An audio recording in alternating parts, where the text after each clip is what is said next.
कल्याण का कोई और मार्ग है ही नहीं, एकमात्र भगवान का नाम जप भजन। जहां आपको उपदेश दिया जा रहा हो भगवान का आश्रय लो, भगवान का नाम जप करो, उसी से मंगल होगा, वो सत्य बात है। इसके सिवा कोई कहता हो हम तुम्हारा परम कल्याण कर देंगे, हम तुम्हारा अपने बल से कुछ कर देंगे, तो मुझे लगता है कि इन बड़े महापुरुषों से बढ़कर कोई नहीं है सृष्टि में, कोई नहीं इन बड़े महापुरुषों से बढ़कर। ये क्या कह रहे हैं? बेटा परीक्षित, तुम्हें तक्षक से डर लग रहा है? बोले ना गुरुदेव, अब करोड़ों तक्षक साक्षात मृत्यु का रूप धर के आ जाए तो आपने जो मुझे अमृत पिलाया इसके बल से मुझे कोई भय नहीं। बेटा ब्रह्म स्वरूप परीक्षित, अपने स्वरूप में स्थित रहना, और कह के चल दिए। ये नहीं रोका कि तक्षक को रोक लेते। इतने बड़े बड़े ब्रह्म ऋषि बैठे हुए थे, जब भागवत सुना रहे थे किसी ने भी तक्षक को रोकने की बात की क्या? क्यों? एक ब्रह्म ऋषि का श्राप है, भगवान का विधान है। तो ये रोग, ये नाना प्रकार के संकट हमारे पूर्व कर्मों के अनुसार आते हैं। एकमात्र भगवान का भजन करके हम इनको सहे, और अगर अपना अगला जन्म ना होने पावे, हो भी तो भगवत भक्त मनुष्य के रूप में हो, नहीं तो भगवान को हम प्राप्त हो जाएं। कोई भी दंभ नाटक काम नहीं करता, ध्यान रखना। इस संसार में कौन काहू के सुख दुख कर दाता, निजकृत कर्म भोग सुन भ्राता। इस दिमाग में बैठा लो सत्संग के द्वारा। नाहृतोन्य शिव पंथा विसता संसृतावी वासुदेवे भगवती भक्ति योगो यतो भवेत। इसके लेखक हैं भगवान श्री कृष्ण द्वैपायन व्यास जी, कहने वाले हैं परमहंस श्री सुखदेव जी, और सुनने वाले हैं महान सम्राट, गर्भ में भगवत साक्षात्कार किए हुए परीक्षित जी महाराज। कह रहे हैं संसार चक्र में पड़े हुए मनुष्य के लिए एकमात्र साधन है भगवान श्री हरि के चरणों की भक्ति। इसके अतिरिक्त और कोई सिवा पंथा नहीं है। शिवा माने कल्याण, पंथा माने मार्ग, और कोई कल्याण का मार्ग नहीं है। एकमात्र भगवान, वही हरि हैं, वही हर हैं। उन्हीं की भक्ति के द्वारा ही हम अपना संसार चक्र से उद्धार कर सकते हैं। पिबन्ति ये भगवत आत्मनः सताम कथामृतम श्रवण पुटेषु संभृतम पुनन्ति ते विषय विदूषिताशयम ब्रजन्ति तच्चरण सरोरुहान्तिकम।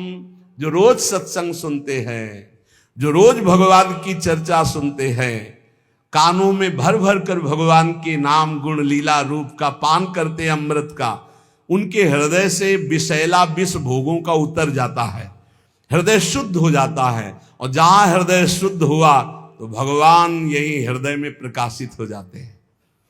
श्री सुखदेव जी महाराज कहते, वासुदेव कथा प्रश्न पुरुषास्त्रीन पुनाति वक्तारम प्रच्छकम श्रोतस तत्पाद सलिलम यथा।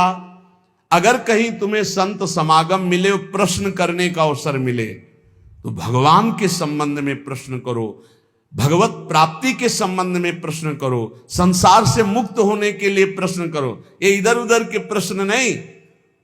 देखो, बड़ा कीमती समय संतों का है। यदि एक बार वो तुम्हें समय देते हैं तो ऐसा बनाओ कि वो एक बार तुम्हारे अनंत जन्मों की बिगड़ी बना दे। श्री सुखदेव जी कहते, यदि श्री कृष्ण के संबंध में प्रश्न किया जाए तो प्रश्नकर्ता और उत्तरकर्ता दोनों पावन हो जाते हैं। वक्तारम प्रक्षकम श्रोतस तत्पाद सलिलम यथा। बोले भगवान के विषय में प्रश्नकर्ता, उत्तर देने वाला और सुनने वाला तीनों पावन हो जाते हैं, जैसे भगवान का चरणामृत सभी को पावन करता है। इसलिए यस्तु तम श्लोक गुणानुवादः संगीयते भीक्षणम मंगलग्नः तमेव नित्यं शृणुयाद भीक्षणं कृष्णे मलाम भक्तिम अभीप्समानः। भगवान श्री कृष्ण का गुणानुवाद समस्त अमंगलों का नाश करने वाला है। ये है सही अमंगलों का नाश करने की बात। अगर आप भगवत चर्चा करते, जैसे एक दिन नरकों का वर्णन किया कि उस ऐसे ऐसे वाले नरक जाते हैं, तो बहुत लोगों ने प्रार्थना की कि उपाय भी तो बताओ कैसे बचे।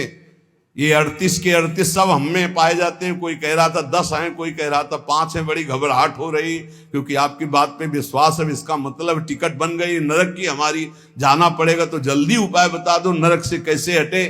तो यस उत्तम श्लोक भगवान श्री कृष्ण संगीयते, यदि उनका गान किया जाए, जैसे भागवत ले लो और 10वें स्कंद पढ़ डालो हिंदी से ही, तुम्हें संस्कृत नहीं आता है। 10वें स्कंद के रोज 2 अध्याय पाठ कीजिए। अगर थोड़ा संस्कृत आती, गोपाल शास्त्र नाम का पाठ कर लीजिए और 1 घंटा नाम कीर्तन कीजिए, राधा राधा राधा, लिख लो, नरक नहीं जाओगे। इसका मतलब ये नहीं कि साफा बांध के नरक जाने वाले काम शुरू कर दो, फिर और नरक जाओगे। अबलो नसानी अबना न सही हो भाई, जो गलती हो गई उसके मिटाने के लिए दवा है, और गलत करवाने के लिए थोड़ी दवा है। परहेज करो, सदगुरु वैद्य बचन विश्वासा, संयम यह न विषय कयासा। संत सदगुरुदेव जो परहेज बता रहे कि ये अब मत करना और ये नाम रूपी दवा खाओ तो निश्चित भवरोग नष्ट हो जाएगा। ये बात है। अमंगल अशुभ प्रारब्ध नष्ट करने की सामर्थ्य किसमें? भगवान की चर्चा में, भगवान की लीला कथा में, भगवान के नाम गुणगान में। ये बिल्कुल संशय रहित बात है, बिल्कुल संशय रही बात। नित्य निरंतर जो भगवान का नाम जप करते हैं, लीला गुणानुवाद करते हो, जगत मंगल करने वाले होते हैं। यन्नाम ध्येयम म्रियमाण आतुरः, बड़े अमृतमय वचन है। पतन स्खलन वा विवशो गृणन पुमान, विमुक्त कर्मार्गलम उत्तमाम गतिम, प्राप्नोति यच्छन्ति न तम कलौ जनाः। ध्यान दीजिए, यन नामधेयम म्रियमाण आतुरः, जो मरने जा रहा हो, चाहे पशु हो, पक्षी हो, मनुष्य हो, कोई हो, यदि वो नाम नहीं ले पा रहा तो आप सुना दो भाई, इतनी कृपा कर दे उस जीव के ऊपर तो तुम्हें बहुत बड़ा पुण्य होगा। मरणासन पुरुष को नाम सुनाने के बराबर त्रिभुवन में कोई भी पुण्य नहीं है, इससे बड़ा कोई पुण्य। जैसे कोई पशु पक्षी मरने जा रहा हो, नजदीक जाके राम कृष्ण हरि या राधा राधा राधा सुना दिया, अब वो मरने जा रहा, घंटा 2 घंटा 4 घंटा 10 घंटा में भी मरेगा तो अब उससे कोई पाप होने वाला नहीं, वो भगवान को प्राप्त होगा, क्योंकि नाम कथन और श्रवण का एक ही फल होता है। तो बोले यन नामधेयम म्रियमाण आतुरः, यदि मरने का समय हो, व्याकुलता का समय हो, नाम वो नहीं उच्चारण कर पा रहा, तो आप नाम कीर्तन उस समय कर दो तो यमदूत नहीं आएंगे, उसका मंगल हो जाएगा। ये बहुत बड़ा पुण्य करना चाहिए। आसपास कहीं सुनो कि कोई पधार रहा है तो रज ले, चरणामृत ले, जाओ उसके मुंह में डालो, कोई परिचय नहीं, हमें कोई परिचय नहीं, वो भगवान का अंश है, उसे भगवान की प्राप्ति करानी हो। जाके थोड़ी देर बैठ के राधा राधा राधा, घर वालों से कोई मतलब, और बस उठे और चलावे, उसका मंगल हो गया। कोई पशु पक्षी मर रहा हो, अंतिम समय भगवान नाम सुना दे, यन्नाम ध्येयम म्रियमाण, मरने के समय घंटे 2 घंटे 10 घंटे तक जो बेशुद्ध हो रहा है, अब उससे कोई पाप कर्म करने वाला नहीं, वो आखिरी समय ही माना जाएगा और उसको नाम सुना दिया जाए, उसका मंगल हो जाएगा। कोई बड़ी आतुरता में या गिरते समय या फिसलते समय या विवश होकर उच्चारण कर ले राधा राधा हरि हरि, तो कहते सारे कर्म बंधन उसके नष्ट हो जाते हैं। विमुक्त कर्मार्गलम उत्तमाम गतिम, वो उत्तम भगवत गति को प्राप्त हो जाएगा। पर हाय रे कलयुग, कितना चिल्ला चिल्ला के कहा जा रहा है, फिर भी लोगों की नाम में रति नहीं हो रही, नाम आराधना से विमुख हो रहे हैं, भगवत आराधना से विमुख हो रहे हैं। पुंसाम कलिकृतान दोषान द्रव्य देशात्म संभवान, सर्वान हरति चित्तस्थो भगवान पुरुषोत्तमः। कलयुग में बड़े दोष हैं। जब परीक्षित जैसे महाभागवत की बुद्धि खराब कर दी और मरे हुए सर्प को उठा करके ध्यानस्थ ऋषि के गले में डाल दिया, तो सोचो और किसकी बुद्धि बख्शेगा। यदि नाम चल रहा है, नाम पहारू दिवस निशी, रात दिन नाम का पहरा है, तो कलयुग के अभद्र प्रवेश नहीं करेंगे। ये वाणी जी हमारी कह रही। बोले जिते विनायक शुभ अशुभ विघ्न करे नहीं कोई, विघ्न करे नहीं कोई, डरे कलिकाल कष्ट भय, डरे कलिकाल कष्ट भय, हरे सकल संताप हरसि हरिनाम जपत जय। यदि नाम चल रहा तो कलयुग का कोई प्रभाव नहीं होगा। कलयुग के बहुत दोष हैं, ये हर वस्तु को दूषित कर रहा है, हर विचार को दूषित कर रहा है। सब दोषों का मूल अंतःकरण का अपवित्र हो जाना है। परंतु सर्वान हरति चित्तस्थो भगवान पुरुषोत्तमः, जब कोई नाम जप करने लगता है तो भगवान हृदय में बैठकर कलयुग के सारे दोषों का नाश कर देते हैं। इसलिए श्रुतः संकीर्तितो ध्यातः पूजितश्चात् दृढ़तोऽपि वा नृणाम धुनोति भगवान हतस्थो जन्मायुता अशुभम। जो भगवान के गुणों का, भगवान की रूप की महिमा का, लीला का, नाम का, धाम का कीर्तन करता है, गायन करता है, श्रवण करता है, भगवान की सेवा करता है, भगवान उसके हृदय में विराजमान होकर प्रकट, और एक दो जन्म के पापों की बात क्या, हजारों जन्मों के पापों के ढेर भस्म कर देते हैं। यथा हेम निस्थितो वह्निर दुर्वर्णम हंति धातुजम एवमात्मगतो विष्णु योगिनाम अशुभाशयम। जैसे सोने को अग्नि में डाल दो तो उसका मल नष्ट हो जाता, चमकने लगता है, ऐसे ही भगवान साधकों के हृदय में जब सुमिरन किया जाता है निरंतर, तो भगवान हृदय में प्रकाशित होकर अविद्या को भस्म कर देते हैं, अशुभों को भस्म कर देते, दिव्य ज्ञान प्रकाशित हो जाता है। नाम जप, लीला कथन, लीला श्रवण, ये बहुत जोर की बात है। विद्या तपः प्राण निरोध मैत्री तीर्थाभिषेक व्रत दान जप्यै नात्यंत शुद्धिम लभतेन्तरात्मा यथा हृदिस्ते भगवन्त्यनन्ते। विद्या, तपस्या, प्राणायाम, समस्त प्राणियों के प्रति मित्र भाव, तीर्थ स्नान, व्रत दान और भी साधन, ये अंतःकरण को पवित्र करने वाले हैं, पर वैसी शुद्धि नहीं होती जैसी भगवान के स्मरण से होती है।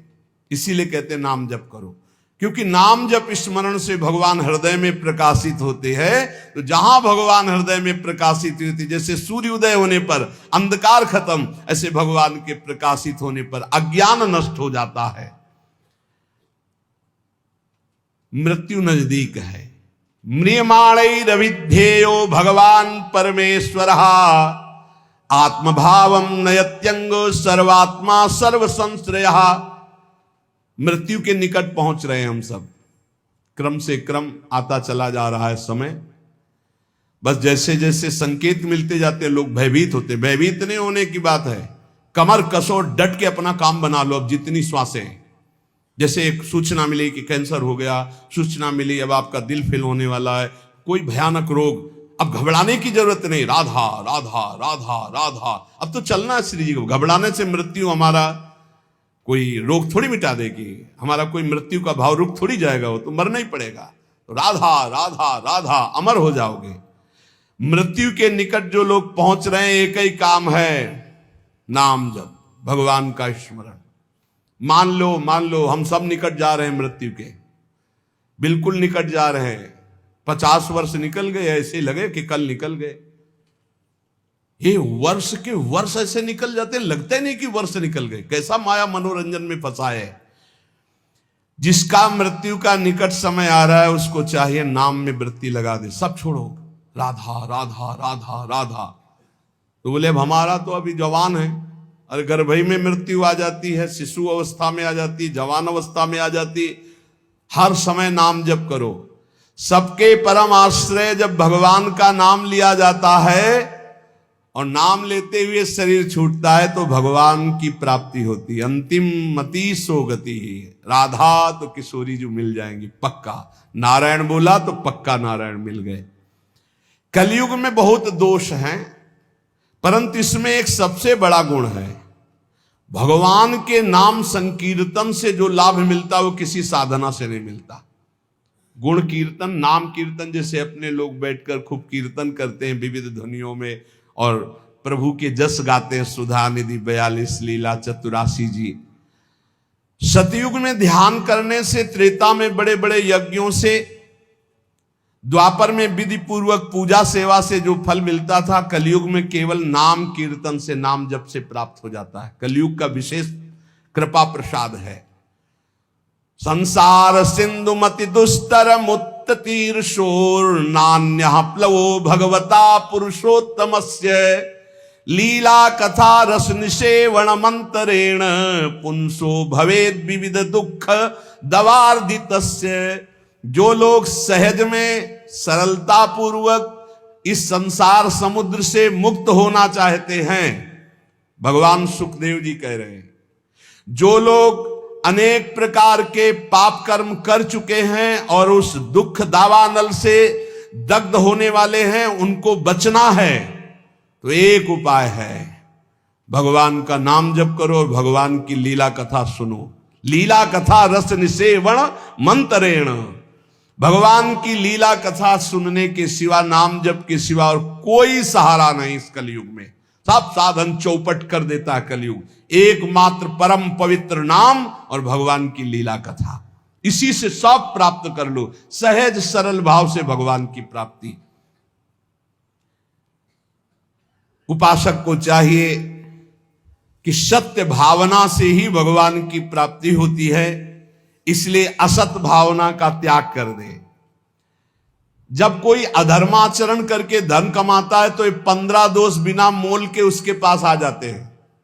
धर्म से धन कमाने पर और अधर्म से धन कमाने पर अंतर है। जब अधर्म से, भगवान सत्य से प्राप्त होते हैं, जब अधर्म से आप धन कमाते हैं तो देख लेना ये 15 दोष आ जाएंगे।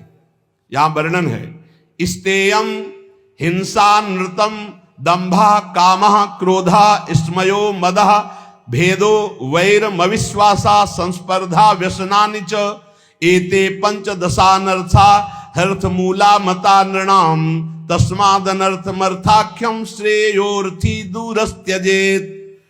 ये 15 पापाचरण उसके अंदर आ जाते हैं जो पाप से धन कमाता है, अधर्माचरण से। बोले घूस ले लिया, निर्दोष को दंड दिला दिया, दोषी को मुक्त करा दिया, या छीन झपट करके चोरी कर लिया, कई तरह से अपराध प्रवृत्तियों से, अधर्माचरण से, छल कपट से। तो सुन लो, ये 15 पापाचरण उसके अंदर आ जाते हैं। 15 पाप कराने वाले हैं। पहला आता है, उसमें चोरी का स्वभाव आ जाएगा। चाहे वो कर चोरी समझो, सरकार के कर की चोरी भी तो होती है, चोरी का स्वभाव आ जाएगा। जैसे कोई कहे बड़े ईमानदार हैं, हम तो कोई चोरी नहीं करते, तो भैया देख लो, जब अधर्म से धन कमाओगे तो इतनी प्रीता होगी कि सरकार को कर देने की हिम्मत नहीं पड़ेगी।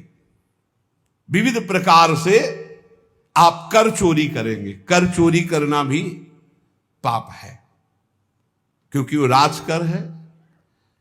यदि उसको धर्म में आप लगा रहे हैं बात अलग है, नहीं तो उसको सरकार को दो, क्योंकि सारी व्यवस्थाएं हैं। कर चोरी को भी चोरी भी कहते हैं। हमें लगता है अगर ना दो तो तुम पकड़े भी जाओगे, बंदी भी बना दो, तुम्हारा धन भी जब्त हो जाएगा ना। तो चोरी अधर्म से धन कमाए पर। अब देखो, जो बेचारे सरकारी नौकरी करते हैं तो उनको कटवाने की जरूरत नहीं, हो तो सरकार कर काट के अपने आप ही देती है। जहां अधर्म का धन कमाया जाएगा उसमें कर नहीं दे सकते, फिर वो अधर्माचरण पाप कराएगा। पहला है चोरी, स्तेयम। दूसरा हिंसा, पक्का। धन अधर्म के द्वारा जब आता है तो वो हिंसा कराने की। प्रेरक, कर्ता, अनुमोदन, तीनों पाप को, चोरी और हत्या, हिंसा। जहां अधर्म का धन आएगा वहां शुरू। और झूठ बोलना तीसरा। चौथा दंभ करना। पांचवा काम भोग, काम भोग, रुपये के बल से व्यभिचार करना, यह आ जाएगा अधर्म के धन से।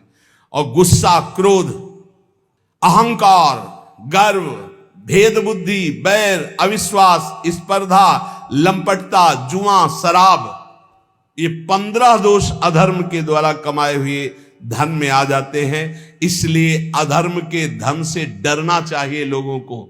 अगर अधर्म का धन स्वीकार किया तो बुद्धि भ्रष्ट करके महान पापाचरण कराने लगता है। ये शरीर अधर्म के धन से पोषण करने के लिए नहीं मिला। इसमें है क्या? देहि स्थिमांसि रुदिरेभिमतिं त्यजत्वम् जाया सुतादिषु सदा ममतां विमुञ्च पश्यानिशं जगदिदं क्षणभंग निष्ठं वैराग्य राग रसिको भव भक्ति निष्ठा धर्मं भजस्व सततं त्यज लोक धर्मान् सेवस्व साधु पुरुषान् जहि काम तृष्णाम् अन्यस्य दोष गुण चिंतन मासु मुक्त्वा सेवा कथा रसमहो नितराम पिबत्वम। भाई, शरीर पोषण के लिए धर्माचरण मत करो। ये शरीर कोई खास वस्तु नहीं है। ये शरीर हड्डी मांस और रुधिर का पिंड है। इसे आप अपना स्वरूप मानना छोड़ दें। ये आपका स्वरूप नहीं है। स्त्री पुत्रादि ये भी कर्म भोग के अनुसार आए हुए हैं और चले जाएंगे, तुम्हारे नहीं हैं। इनको अपना ना माने। इस संसार को रात दिन क्षण भंगुर देखें। यहां कोई वस्तु स्थायी नहीं है, सब नाशवान है। एकमात्र वैराग्य रस के रसिक होकर भगवान की भक्ति में लगे रहे। हर समय भजन में रहो। हर समय कभी भी कोई भी घटना घट सकती है। भगवत स्मरण है तो भगवान को प्राप्त होगे। कह रहे हैं सबसे बड़ा धर्म है भगवान का भजन करना। धर्मम भजस्व सततम त्यज लोक धर्मान। इन लोक धर्मों का त्याग करो, भागवत धर्म में आओ। भागवत धर्म से प्रेम धर्म की यात्रा करो। निरंतर भजन करना ही सबसे बड़ा धर्म है। और ये भजन साधुजनों के संग से होता है, उनकी सेवा से होता है। तो साधुजनों की सेवा करो, संतों का संग करो, तो भगवत भजन होगा। भोगों की लालसा फटकने मत दो, नहीं तो संतों का संग छूट जाएगा। पापाचरण करने वाला फिर संत संग में अरुचि हो जाती है। एक बहुत भगवत सेवा किए तो उसका फल हुआ कि उनको साधु संग मिला। जब साधु संग मिला तो एकदम टूट पड़े साधु संग में, साधु सेवा में। फिर एक दिन कहा हमारा तो सब कुछ छूट गया।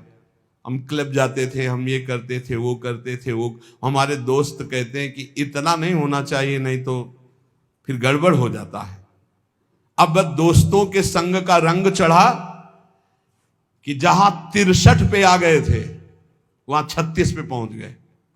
36 में समझते हैं उल्टा, 63 में सन्मुख, 3 सन्मुख, और 36 में पीठ, उल्टा हो गए, बिल्कुल उल्टा हो गए। अच्छा, उल्टा जब बुद्धि हो जाती है उनको समझाओ, तब उनको दोस्तों की बात पुष्ट लगेगी कि देखा ना वो कह रहे थे, देखो फंसा रहे थे ना। अब हम थोड़ा हटने की कोशिश की ना तो देखो मीठे मीठे वचन बोलने लगे। माया ऐसे फंसाती है कि आप समझा भी नहीं सकते। समझाने की सोचो तो दिमाग में तत्काल भागवतिक प्रेरणा आ जाती है कि समझेगा कि स्वार्थवश बोल रहा है, क्योंकि उसकी बुद्धि भ्रष्ट है। आरत अधिकारी जब पावे गूढ़ो तत्व न साधु, आप समझा भी नहीं सकते। साधु जनों की सेवा से ही परम भागवत धर्म भजन होता है। साधु जनों की आज्ञा में रहने से ही भजन होता है। पर जहि काम तृष्णाम, ये काम भोग और भोगे हुए भोग को पुनः भोगने की इच्छा ये संत संग से दूर कर देती। इसे लिख लो, जय काम तृष्णाम। अगर कामना और तृष्णा का त्याग कर साधु संग नहीं करोगे तो साधु संग टिकेगा नहीं। थोड़े दिन के बाद रंग दूसरा बदल जाएगा, क्योंकि कुसंग में बहुत संग गया है आपका और सत्संग में तो थोड़ा ही गया है। बहुत चमत्कार है कुसंग का, सत्संग से भी ज्यादा। इसलिए कि कुसंग से बहुत जन्म हो गए संग करते हुए, और सत्संग तो अभी कुछ क्षण हुआ। जहां कुसंग मिला तो लगता है कि हाँ, एक बार हमारे सामने कह दिया कि शराब नहीं पिएंगे, अगर शराब पी लिए तो दोबारा हमारे सामने खड़े होने लायक नहीं रहोगे। तुम्हारा मन तुमको इतने दूर हटा देगा कि तुम सामने नहीं आओगे, और आओगे भी तो ऐसे ही होगा। ऐसे नहीं हो सकते। तुम्हारा हृदय नहीं कहेगा कि मैं आंख मिलाऊं, तुम्हारा हृदय नहीं कहेगा कि मैं सेवा करूं, तुम्हारा हृदय नहीं कहेगा कि मैं सम्मिलित हो जाऊं आपकी सभा में।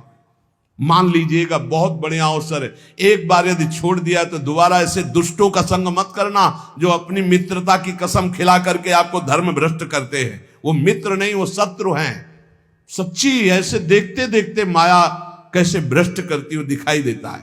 इसलिए साधुजनों का संग करो, पर जहि काम तृष्णाम, काम भोग और भोगे हुए भोगों की तृष्णा का त्याग करके, क्योंकि भोगों की लालसा ये साधु सेवा में नहीं टिकने देती। दूसरों के गुण दोषों का चिंतन मत करो, अन्नत से दोष गुण चिंतन मासु मुक्त्वा, प्रभु की सेवा और प्रभु की लीला कथा सुनो और खूब नाम जप करो।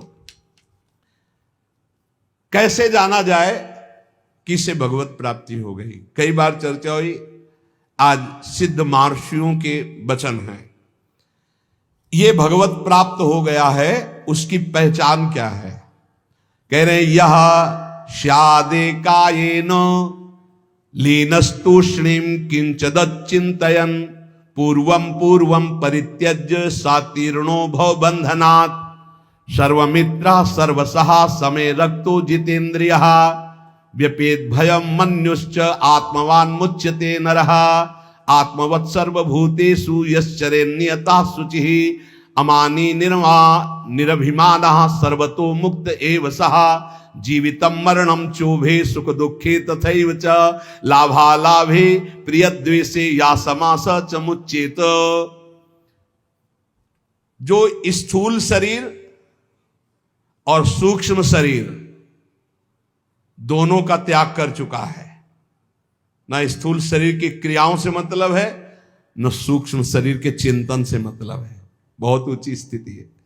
कोई संकल्प विकल्प नहीं, हर समय अलग रहता है स्थूल और सूक्ष्म से। एकमात्र परमात्म स्थिति में वो संसार बंधन से मुक्त हो चुका भगवत प्राप्त महात्मा है। कैसे जानोगे ये प्रगट में? क्योंकि अंतर की स्थिति है, इसलिए बिना भगवत प्राप्त हुए भगवत प्राप्त महात्मा को नहीं जाना जा सकता। दूसरा, जिसका व्यवहार तो सबके प्रति मित्रवत होता है, पर होता किसी का नहीं है। मित्र किसी का नहीं होता हो, मित्रवत व्यवहार होता है। या वो आत्मस्वरूप अपने आप को सब जगह देखता है, या अपने भगवान को सब जगह देखता है। बाहरी सांसारिक मित्रता नहीं होती। जो भारी से भारी कष्ट में भी मुस्कुरा कर रहता है, सह लेता है, शांत रहता है, ये भगवत प्राप्त महात्मा के लक्षण है। सबसे मित्रता का व्यवहार पर कोई मित्र नहीं है। सब कुछ सह लेगा, चाहे जितना कष्ट आवे। ये भगवान की प्राप्ति की वृत्ति है। और उसका मन किसी भी भोग में जाता ही नहीं है। खान पान क्रियाएं सब ऐसे होंगी, लेकिन मन किसी भोग में नहीं जाता। वो सदैव अपने स्वरूप में रहता है, इंद्रियों में नहीं, भोगों में नहीं, मन में नहीं। किसी भी तरह से उसे क्रोध दिलाया जाए तो उससे क्रोध नहीं आएगा भगवत प्राप्त महात्मा को। ये भी पहचान भूल कर बैठोगे। सनकादि ब्रह्म प्राप्त है ना, सनकादि सनक सनंदन सनातन, और डंडा लगा दिया, बेत लगा दिया जय विजय ने, तो गुस्सा आ गई ना, रोक दिए ना, तो गुस्सा आ गई, 3 जन्म का साप दे दिया। क्या भगवत प्राप्त नहीं है? क्रोध की लीला होना और क्रोध आना अंतर है, ये बात समझना है। बार बार लोमस जी भगवत प्राप्त महात्मा है, काकभूषुंड जी काट देते हैं कि मुझे साकार भगवान के दर्शन चाहिए, निराकार की बात तब करना जब रामचंद्र जी का दर्शन कर लूं तब। साप दे दिया है, काक की तरह बार बार चेष्टा, क्रोध आ गया। तो वो विचार करते हैं, द्वैत के बिना क्रोध कैसा? अगर द्वैत तो ज्ञान कैसा? क्रोध की लीला होना और क्रोध होने में अंतर है। कभी भगवत प्राप्त महात्मा में क्रोध नहीं आता। कैसा लीला और क्रोध का पहचान कैसे है? जैसे पानी में रकील खींचो, कितनी देर टिकेगी? खत्म। ऐसे महात्माओं का क्रोध होता है, वो लीला वाला। जो संसारिक पुरुष का होता है वो 10 वर्ष बाद भी देखेगा तो जलन आ जाएगी कि वही है, और 5 मिनट बाद आप उनसे मिलो जो आपसे गुस्सा थे, पानी पानी एकदम, बिल्कुल कहीं क्रोध है ही नहीं। तो वो क्रोध की लीला थी, वो क्रोध नहीं, कोई द्वेष नहीं। तुम हृदय को जान ही नहीं सकते, हृदय को नहीं जान सकते जो भगवत प्राप्त महात्मा है। मनस्वी वो जीवन मुक्त कहा जाता है, जिसको किंचन मात्र क्रोध नहीं होता, किंचन मात्र किसी सबसे मित्रता पर मित्रता नहीं।